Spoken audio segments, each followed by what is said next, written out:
existence solely and completely to sound.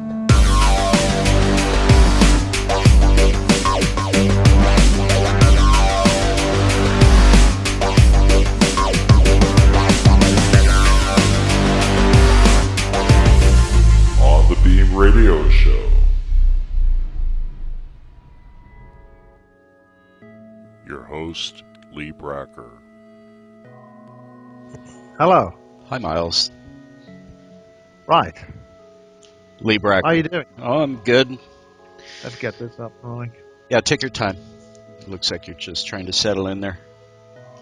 No, I'm actually downloading this morning's bullshit on Revolution Radio. Oh, God, you listened to that show? No, I appear on it with Christine Joanna Hart. Uh-huh.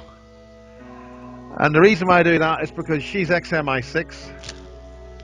She's British. She's a former top investigative reporter for mainstream journalism in Fleet Street. That's, the London papers. Okay. She got herself the whole way up to the head of the real IRA and discovered there was a certain connection, which makes the head of the real IRA MI6. Did you discuss enough to get your message through, or was it? Yeah, well, we're now on the show 36. We had John Ehrman on. I'm literally about to put the MUFON guy on. I mean, God, what a holy roller fucking head case. Well, I don't know. I mean, this guy from South Korea, I realized that once there was going to be, there's a certain tone. There's no point in talking, so I didn't. But I had to say something, and I could tell he was starting to spiral out, so I just bailed out. Yeah. I gotcha. But I found out, I've interviewed the guys from Free. That's the thing set up by Mitchell. Okay. I know they didn't go to the moon and all that stuff, but he still set it up and was there, and they've come up with a whole lot more progressive stuff in terms of what the whole UFO thing is. And they agree with me that the whole UFO Congress is a pile of crap. The whole thing's a pile of crap. And then he actually found out, and this is a guy called Hernandez, he found out that MUFON have got a contract with the media, that the media can come in, go through all their files, take what they want, use it how they want, forget anybody's confidentiality, and invent what the hell they want. And yet they say everything's confidential. Yet they've got a contract, actual contract to do this. Right. They get money for it. Anyway. Welcome to a wet Wiltshire. Oh, we had a pretty wet couple of days in Tucson, Arizona, which is where I reside. And it's nice because we got pretty dry for a while there. We weren't getting the El Nino conditions like we normally do. How's Yellowstone? I don't know. I haven't been up there since I was a kid. Apparently we've got a sunspot coming around. It could belch, but I mean, that's all the fear stories. Well, 2-3 years ago, that was a hot story, and now nobody really talks about Yellowstone. So I don't know what the readings are, who's really kind of watching what's going on there. And I don't know whether it makes any difference. If it goes, it goes. I do know that, I have a friend down in Vilcabamba, Ecuador, and that's Greg Caton, if you know who he is. And he has been observing their active volcanoes down there, which aren't really talked very much about, but they're pretty active. So there's a lot of action happening up and down from Central South America, Central America, and probably going to end up right there at Yellowstone. Well, I heard there was a massive venting of carbon monoxide over California. Hmm? I'm not talking about the methane. That I'm not aware of, no. Yeah, it's a massive, it's a huge gaseous emission of carbon monoxide from the deep underground earth because there's such disturbances. Southern or Northern California? The whole West Coast covered the whole state by the time it all gassed out. Do they know it's the where? Sort of thing that if it stayed at ground level, everybody would, be. But it doesn't. Anyway, what can I do for you? Listen, maybe just hear my story. I've done extensive research on aspects of the, just the whole things. It's a branch off of the ufology. It's more so now with, I got beyond the whole super soldier thing with, I do maintain some friends in there. Yeah. By the way, Yeah. Christine is a super soldier. Oh, yeah? Christine? She's British. Christine Joanna Hart. Oh, did she She ever? does. She was on 150 grand. That's pounds a year Oh, wow. in Fleet Street because all they did was just say, if you want to find out anything about anything, just give this number a call, and it was her phone number. People phoned her. Doesn't matter what newspaper. And although there were certain agreements, she got the phone number, and because she got paid, Hmm. she slept on it, woke up, gave these guys all the information, and they couldn't believe how the hell did she get it? So they set her up, and that's ultimately why she ended up doing Revolution Radio because she got nothing else to do. Yeah, well, I kind of stay away from Mike Ringley, who runs that operation. Right. And that's because he's still got Lorian on there, and he's got Douglas on there, and people that I'm sort of not officially contracted, but it's been. I'm going to have Lorian over here. why? Well, it's a sort of a thing where she got me out of something which I didn't think I was in to start with, but Oh, so she helped you out? she helped me out. But it was rather interesting when it happened. I'll tell you. It's a lot, I won't go into the details, but in other words, I think it would be prudent for me to have her over here. Yeah, well, if she She's did done you me no harm, right, So no, I mean, if she helped you out, then of course you have to reciprocate. You can't just let that go. I'm not enemies with any of these people, but I know better than to, continue with that whole episode that happened, the whole My Lab abduction thing, because I was involved in it in a roundabout way. I was there to, help. I introduced Lorian to a mind control protocol that helps people restore their original conditions of self and gets rid of all those pain trauma memories and things like that. And that wasn't just a minimal thing. It was when I had contacted her 2 weeks and just met her for the first time over the phone, asking permission if I can present this stuff at her conference. If anybody backed out, throw me in there for an hour on stage. yeah. It turned out to be that whole, okay, well, we got stalkers here. Lee Bracker is one of them. That's me. How could that happen? So I just chalked it up as, well, maybe these people are literally being mind controlled by Milab, and that they effectively got me discredited and the whole thing. I was there to do something that was in the title of her Super Soldier Conference. It was Super Soldier and Mind Control Summit, which means they're there to look for a solution to the problem. Instead of living in the problem, let's look for solutions. And they discarded me and then called me out as a troll, stalker. And so it took a couple of years to finally get over that, with the realization that when I was trying to get in with Revolution Radio myself to be a radio show host. Yeah, it was amazing how quick Christine got in there. Well, it's because She must have some kind of connection with something there. I'm going to tell you what I think is the connection with all the independent alternative radio shows here is that they're taking orders from Richard Hoagland. Wow. That's what I think.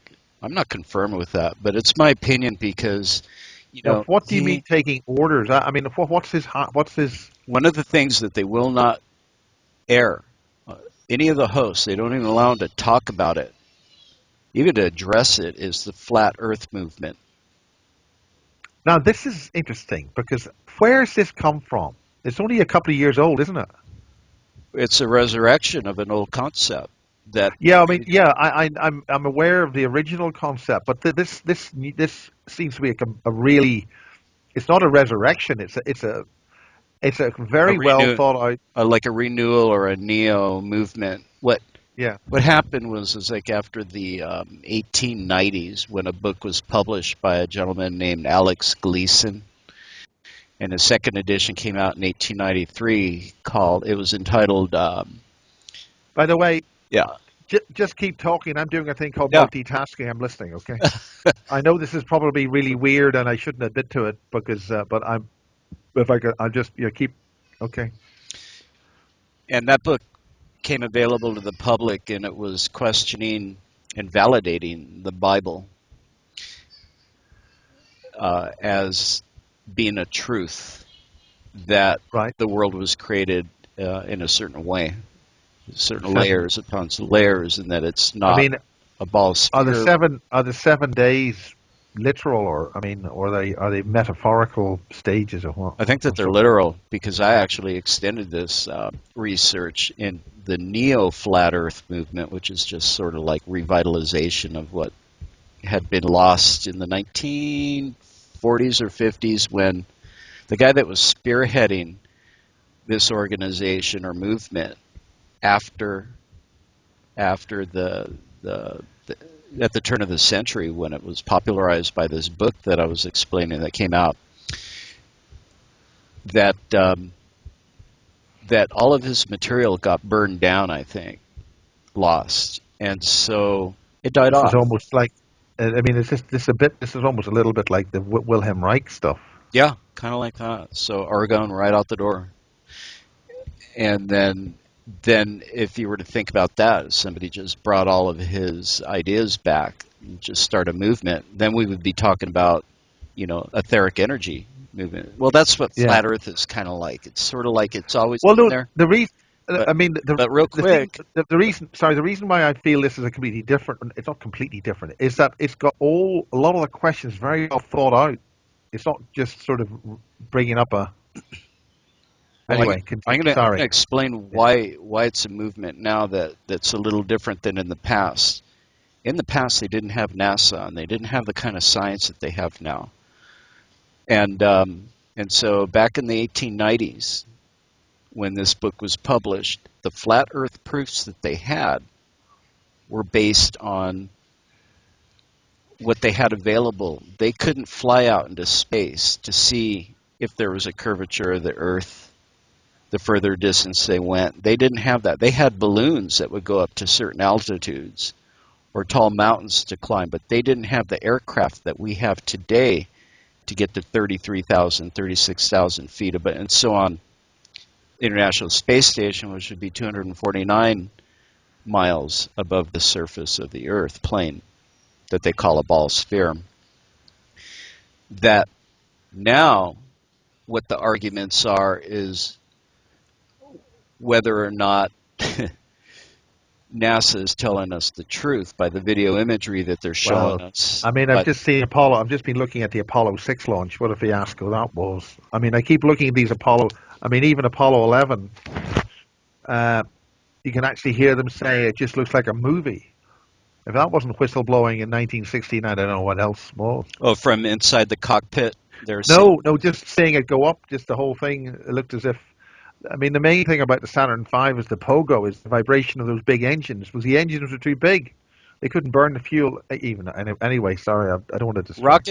Rocket fuel can't propel a mass object in a vacuum, and this is where science is trying to pass Well, off it the doesn't logic. push against anything. It doesn't push. The flames don't push down, and it goes up. It's the lack of pressure on the engine which makes it go forward, because that's the bit where there's force. There's an absence of force. Well, somebody did a rather interesting YouTube, very simple. It was a kitchen tabletop experiment, and he had a balloon fixed to like a straw on the top of a little tiny play toy car, Yeah. and through like a tailpipe, as the balloon would exhaust its, being a balloon like that, it's coming down. The air out of the exhaust is pushing this little tiny four-wheel vehicle across the tabletop. They make these kind of balloon toys anyway, but he made it himself. He took a vacuum cleaner, Miles, and Yeah. and he put it right there where the air was coming out of the end of the tailpipe of this car as the balloon was dissipating. It's pressurized, air that he blew into it. The vacuum nozzle right behind the tailpipe was sucking in what was coming out, and the little car was not making a move at all. It was just still. What he was representing, emulating, is what happens in space where there's no atmosphere, like a vacuum. That rockets cannot propel themselves using rocket fuel and a propulsion system like that. But NASA's trying to get away with the fact that they can. Well, not NASA. Every damn space rocket that goes up, how does it get up there? There you go. Yeah. So, pretty amazing. Back to this flat Earth I mean, thing. NASA being never a straight answer. The proofs that No. This thing about Hoagland. Sorry, this thing about the reason why I'm asking that about Hoagland. Hoagland's wife. I noticed a couple of things. That's all. Hoagland's wife or his girlfriend, I forget her name, errs also on freedom slips, and she does it every single day. Yeah. Okay. But because Richard is attached to NASA, he's attached to NASA, there is a reason why Mike Ringley will not have anybody talk about flat Earth. Because what we're doing is we're contesting NASA. And Neil deGrasse Tyson here in America, who sort of spearheads the whole educational system, NASA, if you've ever heard of Neil Tyson, I'm getting confused with the boxer, so I know there's another Tyson in there somewhere, but yeah, that's the boxer. Yeah. They're both black. They're both Afro-American, by the way. Yeah. And so where was I? Yeah, no. Anyway, okay. So the reason why I'm saying is from a point of view of Richard Dolan. Richard Dolan, I used to get on really, really well. Something happened, and when Hoagland and Dolan were at the Secret Space Program conference in Amsterdam, which said practically nothing about the Secret Space Program. Oh, I know. The two of them were that eyeballed. They were both at each end of the speakers, corralling them in. And Timothy Good was in the middle, and Timothy Good had been got at. He was like a zombie. Mm-hmm. But the thing was, I actually was at the very, very back of the hall, and I just happened to move, Mm-hmm. Just happened to move in my chair, nothing big, Uh-huh. And both of them were terrified. They were both looking at me. Yeah, I mean, I don't know. What the fuck, Jesus, But the thing is, Hoagland. Something got at Richard Dolan. Something changed him. They've all changed. None of them are really speaking like the way I used to hear them. So either they're in a position where they don't want to rewrite their books.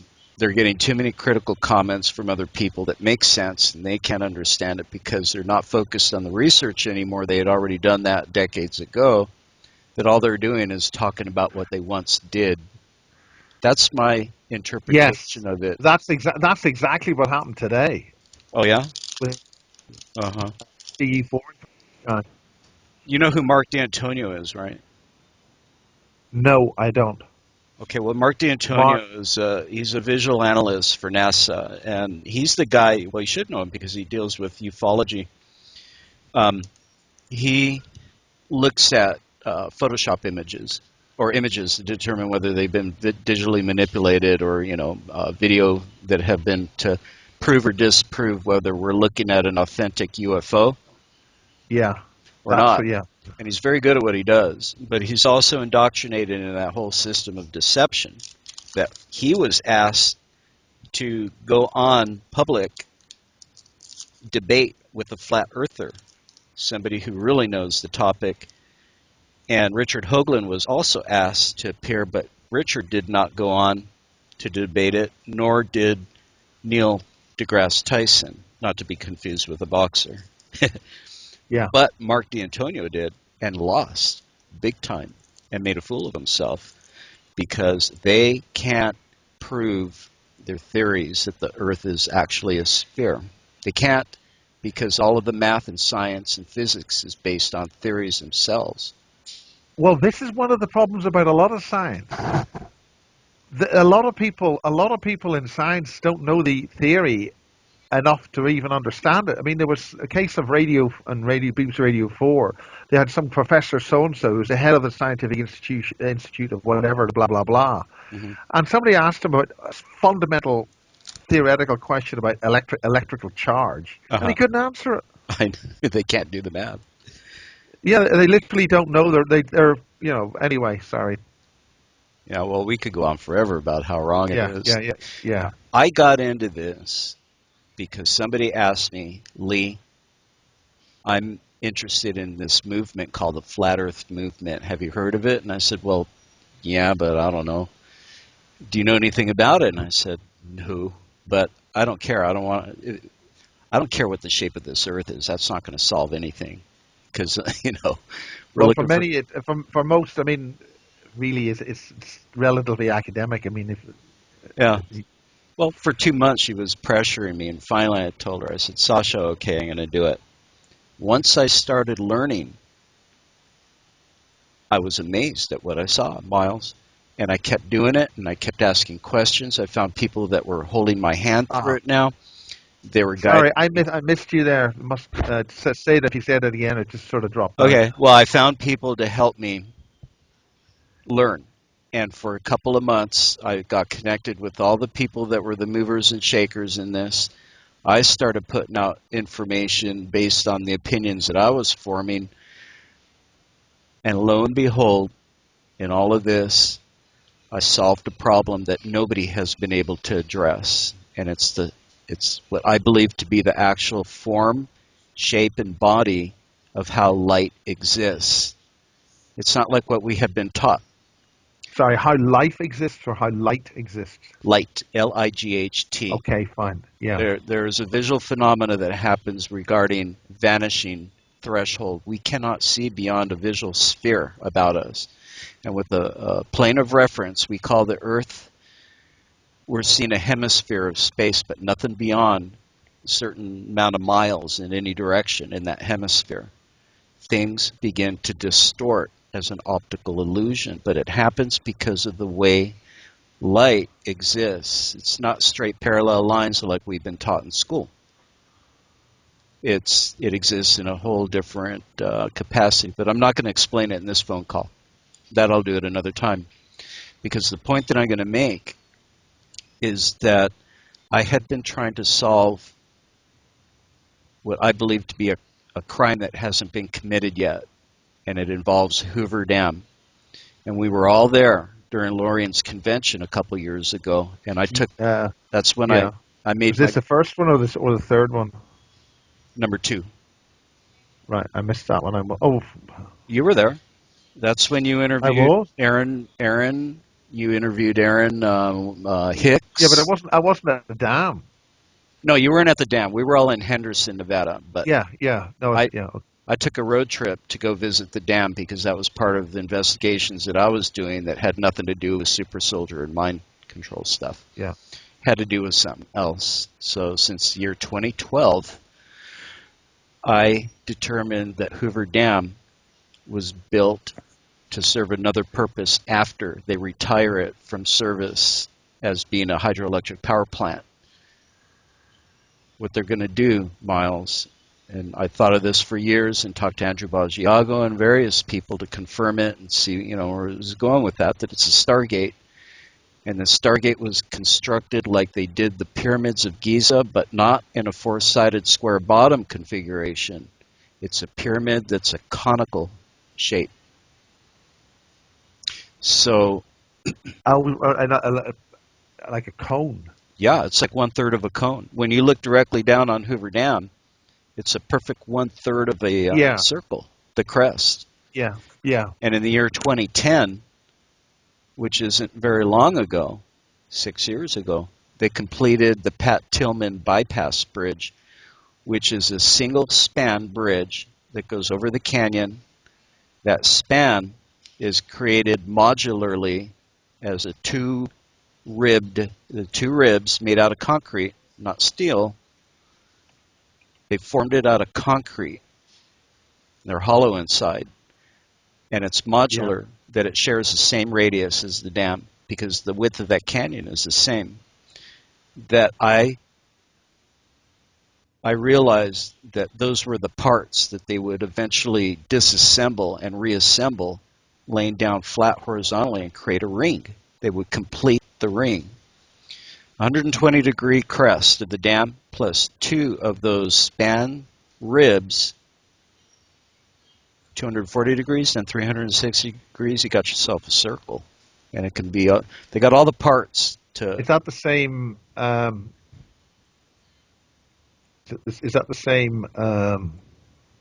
diameter, or not diameter, is it the same radius. Radius and all that as the Hoover? Yeah, it shares the same radius because the span footings of that bridge go from one side of the river to the other side of the river in that canyon. That the dam also shares the same distance because the canyon isn't getting wider or thinner. But that investigation. Sorry, it's not getting what do you mean it's not getting? Is it? Sorry, I'm missing something here. I'd have to do a visual presentation and make it a lot easier for you. I have, but I'm not going to share that screen because it'll degrade our communication. But I mean, I'm hearing you fine, but picture a bridge that has, an arc, and then it has the road top on top. Okay, so the arc is everything's suspended in engineering. Okay, well that single span has 2 ribs, and then that supports the road on top. Yeah. From one footing to the next footing is the same distance as the dam, but the dam is horizontal. Yes. Where the bridge is vertical. It's vertical. Yeah. Now you got it. They take that apart, put the 2 span ends together. 120 plus another 120 is 240 degrees. Lay all that down flat horizontally, connected to where the 120 degree arc begins and ends on the dam. You got yourself a ring, a concrete ring. Because if you've studied pyramid design, they have the diamagnetic and the paramagnetic materials to create this energy. What's the diamagnetic? Water. Right, okay. Water is diamagnetic. On the pyramids, they drew water up from the bottom. But since the outer casing of limestone has been removed... Yeah, that was because... Which is also diamagnetic. There's a great flood and all that. And and people removed it because it's marble. I think it's marble. That those pyramids no longer draw water from up underneath. And Samir Osmanagic, who has that pyramid in Bosnia, they could detect low energy fields in that thing, which is why people go to spend money to get healed and all that. But they're not energetic pyramids like they were when they were originally constructed. The Hoover Dam. Well, it's a 32 kilohertz acoustic wave coming off the top of it. That pyramid. Oh, the one in Bosnia? Yeah. So I think it's 32 kilohertz. Are they getting readings of? Yeah. I know that. Yeah, it's a scale. It's an acoustic wave. It's not a hertz wave. It's not a Hertzian wave. It's an acoustic wave. Oh. So it's. Well, the point about Hoover Dam is that when they said that the pyramids of Egypt could not be recreated with modern engineering, the answer is that's a lie. They did it. They completed it in 1936. It's called Hoover. Well, the thing is, it's not a case of I mean, we can always build something. Obviously, we're building things, but they're not necessarily going to build them in that material in the same way. Right. They achieved the same goal, which was a pyramid. It's just in a construction that we can't understand it as such, but I do because I figured it out. But here's the deal. Yeah. Andrew Basiago said, Lee, that's a load of shit. didn't say it that way, but basically he was saying, you know what, they've had teleportal technology, for years now. They don't need to create a big one there.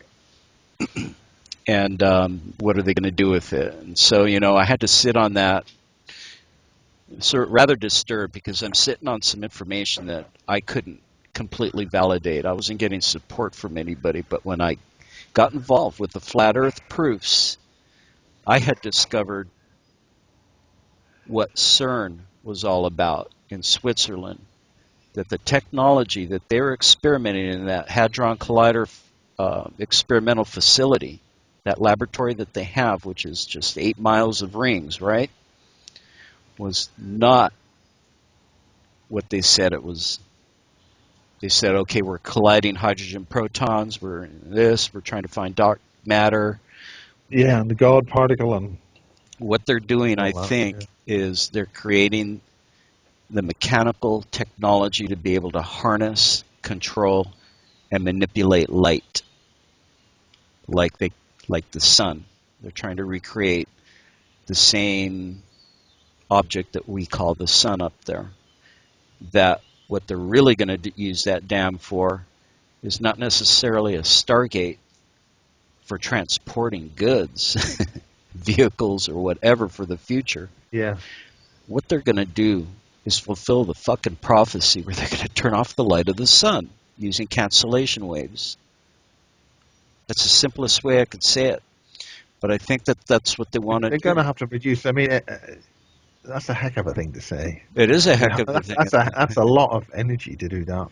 Well, from what I understand from a whistleblower out of the Pentagon, Stu Webb, who's got friends working at the Pentagon, if you know Stu Webb, he's a crazy guy, but he told me in confidentiality about what they used the energy, where they got the energy to bring down those Trade Center towers. He said in order to dustify all that material and make steel evaporate and do all this stuff that the Hutchinson effect does and what Judy Wood was talking about, is that I'm a big fan of Judy Wood. He said that they had to use an enormous amount of electricity. It had to come from somewhere, and it had to be unsuspected. That they used 4 or 5 generators from Hoover Dam to do that. And it kind of explains why we had rolling brownouts in California, in which power was minimized and people were having problems with power. But then Enron got in trouble with it. Do you know that news from way back? No, I didn't. I mean, I knew Enron got in trouble for a lot of things. I didn't know they got in trouble for that. They did, because they were actually making money on the problem. But I've never heard that before. I've never heard that problem before. Underneath it, what it was that they were experimenting with all of this extra power. They also say they used the power from Hoover Dam to support the underground military, all the DUMs. Yeah. Oh, yeah, that's one of the, S1-4 and all the Area 50 to 54, all of that stuff. Yeah, S4, yeah. Dulce, they have to get power from somewhere. You see, Las Vegas doesn't use dedicated electricity from Hoover Dam. They have their own power supply. And the reason for that is because they've always known that Hoover Dam has a secret operation, which is to support the military, the secret military, and also for this energy thing. But my problem right now is trying to confirm whether or not I'm right as to what Hoover Dam just may be used for in this whole, if there is going to be a fake alien invasion and, all this stuff's going to happen. Stuff, yeah. Well, that and, Carol Rosin said what she said. What Werner? I'm a big fan of Carol. Yeah, she's a friend of mine. I haven't talked to her in a long time, though. I'm afraid to talk to her, actually, because she's so involved in some crazy stuff. So I don't want to say anything wrong to her, because then she'll just get offended. So anyway, what's the main crux here? Black goo. And I had asked that black question. goo. I've never heard. I don't know what you're talking about. That's classified. Never heard of it. Well, you know, The black goo. we talked about it at the Mind Control Summit. You know, Lawrence, Yeah. the last time I ever was in association with people, and you know, I'm learning from scratch. I don't know anything about anything, and that black goo thing seemed to intrigue me. And I Well, couldn't get enough. the main guy involved in that is Alec Newell. Not Alec Newell. Is that Alec Newell? In America. Sorry, Jesus, in New Zealand. Are you in contact with them? He's on Facebook. And he's meant to be releasing some new stuff on this from with Nexus magazine. You know, Duncan Rhodes or whatever his name Yeah, is. Duncan. Duncan doesn't like me very much.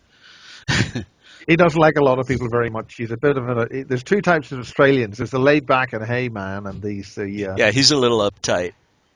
yeah, he's very uptight. He had a well, you know, he's running that whole thing. He's have to give him some credit, you know. Yeah, they put out good material, but I've since And the magazines, we don't the get it here important in the thing United States. You know that? well, the important thing is that each country or region's got its own publication. So what you see in England is not what you're going to see in France. Apart from the fact it's in French, so it's not going to, you know. So the English edition in the UK is not the same as the one they get out of Australia. I see. Because they rely on local advertising, you see. Yeah, that makes total sense. So you may find there may be one in the United States, but then the United States got a heck of a lot of those sort of types of magazines anyway. So There are two people that I got to get in contact with. It's an expert who understands black goo, the origin of the there's thought. very few of those. Well, this person might be valuable if he could send me his name so that I can find it in his. He's written a book, like everybody. I don't have it on me, but if you look it up, it's just going to be republished, and it is available from Nexus Magazine Books. Probably the easiest one is just to go on the English website because that's the English. It'll be Nexus Magazine in England. Okay. It'll probably be whatever mail at nexusmagazine.co.uk or something. Okay. Because they do sell the books, and I remember getting a book from them in England, which was his new edition, the Nexus, because he is doing a thing with Duncan, and they're talking about a documentary and all that. But he ended up in jail trying to talk about this. Wow. I mean, essentially, he's the guy who is talking about going back to the Falkland Islands. I mean, that's where it came into the public domain. Right. The reason the Falklands War. I mean, do you know that? Do you know that story at all? A little bit. It was a long Well, time. basically, the Brits found this spoil of war. Some people are arguing that's the whole reason why the Falklands War is there and why Britain's still holding on to it. Well, it's a hell of a strategic piece of land to have in the in the southern seas, and there was an island called Thule Island, and there's a base in the northern hemisphere called Thule base in Greenland, United States base, and in the North Pole. And anyway, there's a Thule Island in I think the Georgia Islands group, in way the South Atlantic. It's still well south of. I mean, people don't realize how far away New Zealand is from Australia. It's about like a 2-hour flight. Yeah. And it's the same sort of distance from the Falklands. So, you know, it's relatively close, but still bloody miles away. And the Argentinians were allegedly working with this black goo involving blue greys. The blue greys.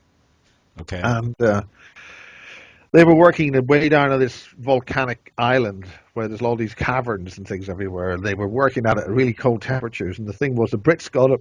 They had in a special boat service, the SAS, and the Marines. The Marines wiped out the surface base, the Argentinian so-called scientific base, and the SAS and the special boat service went down into the caverns and blew the living fucking blazes out of the place. Twice. And they brought this stuff back. In other words, you're talking about a base which is made of wood and stuff sitting on the surface. They burned that, destroyed it, and the Argentinians went back and put another one there, and then he blew the fuck out of the place. You know, they really blew that island up. You know, Well, so there. whatever was in, so and then they brought it back to the UK and gave it to this black goo, and they gave it to the Marconi scientists, and these were young people, and we don't have the same onion scale levels of security that you have. They just got these young graduates, stuck a classified badge on them, and says, right, make this work. And I think something like 42 of these kids, these young scientists, all killed themselves. Oh, really? I mean, the goo got them to self-terminate. It wasn't going to be, it actually got them to kill themselves very gruesomely. Well, what I'm thinking black goo is, it happens to be an aspect of light, which would be the negative aspect of it, which is what all that evil is, and it's coming from the deep, as described in the Bible. If we're looking at Bibles, the Genesis story of Genesis, that we're supposed to be separate from this material, and I believe that the British Petroleum oil spill that occurred Well, there's a several big years feature ago, about that in Nexus magazine. You know that. that what they were really after was they were after that material. Yeah, but if you look that up, there was a major feature about that in Nexus magazine about 5 or 6 years ago, and involved the French. The French, The that's right, French. because they operate CERN, which is in Yeah, Switzerland but and in what France. happened was the French went clear channel on an alert. It was such a high level of emergency. Uh-huh. They sent an unencrypted emergency thing about their submarines and about an American submarine and the Israelis and everybody involved, and this stuff with the French had it, whatever it was, and it was turning things out of control. It was a fucking emergency and all sorts of stuff like that. Yeah. This stuff got into the ocean and it started making itself into bigger, different molecules and all sorts of stuff. Well, I got to get my hands on that article in that I mean, book. that's in Nexus magazine. It's a heck of a read. Whether you can believe it is another thing. But this stuff started to self-organize once it was warm, once it was in contact with salt water. Uh-huh. It started to make it completely just woof go bananas. And then, of It course, started to make long chain molecules, rings. That's one of the fundamental things about molecules. Once you get that, then they start boom, boom, boom. uh-huh, uh-huh. The benzene ring, all Yeah, that. right. Anyway, that's all in there. Yeah. It's a Well, good that it's a good material, read. the black goo is the material that they required in order to complete their experiments there at the laboratories in The Switzerland. important thing is it ain't something we made. It's it's intelligent. It's got a consciousness.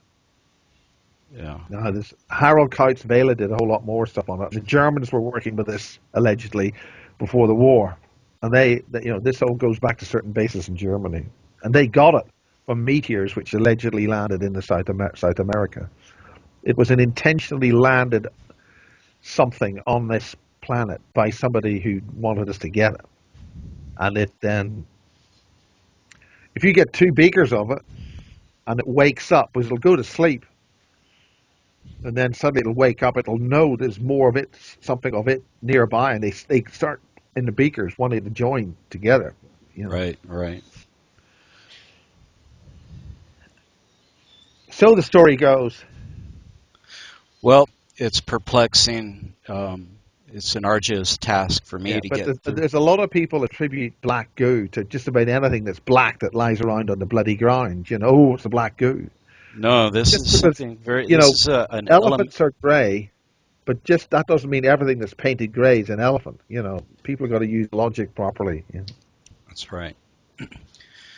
The other expert I got to get in contact with would be somebody who really knows the nefilim, the giants that once were here on this planet. And Well, there's an awful lot of that stuff being dug up. Apparently, the Smithsonian allegedly had a lot of them, and they've well, I think they discarded most of. They dumped them in the oceans.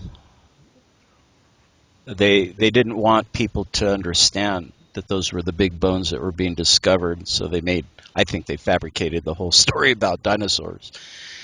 And Well, some that's people are thinking that dinosaurs were merely genetic mutants, which are only temporary, and they were all wiped out and, to kill them off because they all got out of control. hmm yeah, that's the You look at a standing. lot of dinosaurs, and no hope can half of those things ever walk about the bloody planet. Well, Things. if you were to ask them for a sample to analyze, you're not going to get that sample. And the question is, why are they holding back on letting independent science look at that? I can't get a centimeter of that material in order to see what it is because Because everything's plaster. there's no need. There's no need for you to know the research has already been done. Move along. Uh-huh. You know what I mean? That's our attitude. We've already told you what it is. What else is? What else would you want to know about? You know, yeah. It's because they're keeping another secret and they don't want us to get to that conclusion. Which leads to greater faith and conclusion of the thing. Okay, I'll have to go soon. I've got to get on with it. Okay, well, I appreciate your time on the phone. I wanted to So get to the bottom. whereabouts are you? It looks like a nice day. Is It you was McDonald's? beautiful. It rained for a couple days, so now we got clear skies, no chemtrails. Not that I could see yet. Yeah. And I live south of Phoenix, which is kind of like central Arizona. I gave So, up on this year's Congress. It's just a pile of crap. oh, it's It's shit. it's beyond a joke now. You know this Donald Trump? The reason he's a billionaire is because he doesn't give any of his money away, and he does business deals that are people just don't get that rich by being nice. So That's it. everybody's under the impression that if he becomes our president, he would do well for Americans. But the truth is, he's going to sell this country out completely because he's a businessman. He's going to trade us completely out. Well, I think in terms of being a president, regardless of the politics, I think Hillary is better qualified purely from the role of the technical aspects of being a president. Why would you say that? I mean, not as if you got much choice. Her track record is so appalling. And then with the I recent know. Benghazi thing, when she was young and she was an attorney working for a law firm, the attorneys that worked for her, one or two of them said, "Yeah, she's ruthless. That she's one. Don't ever trust that woman." So people like that don't change. And if they're vying for a Yeah. pole position to be a leader of a country, you could just imagine.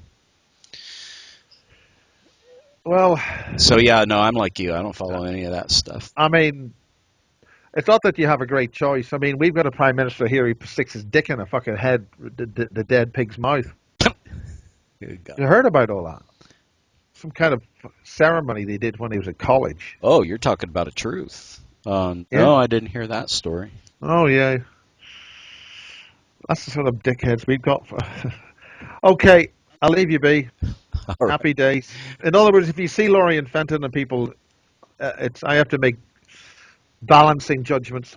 Kerry's going to be over here shortly, Uh-huh. and I live to her with Richard Allen Miller. Uh-huh. Yeah, those are all people that won't talk to me ever anymore. I spoke with Carrie personally when I was first learning about the New World Order and all that, and she was busy with Michael Tellinger down there in South Africa when I made my Yeah, I first call. remember all that. Yeah. Right. But when I started telling her about the things that I'm doing, I got the cutoff. They didn't want to Yeah. talk about any of that. Kerry's very good at doing that. If you're not immediately required for her reasons to do whatever the hell it is, that's just the way she is. I didn't exist for ages. Now I'm actually speaking at one of her conferences, but I don't think that'll actually happen because we'll see. Yeah. Well, they were on that. Oh, Okay, you got to go. yeah. Okay. Yeah, I've got cups of coffee. I've got to start listening to this edit. Once I get this edit done, I can go click and then render, and I've got to get that done. I'm multitasking here. It's rare. I can't do it anymore. I'm getting too old. Well, when I say multitasking, My mind used to be able to do that, but it can only focus on one thing at a time.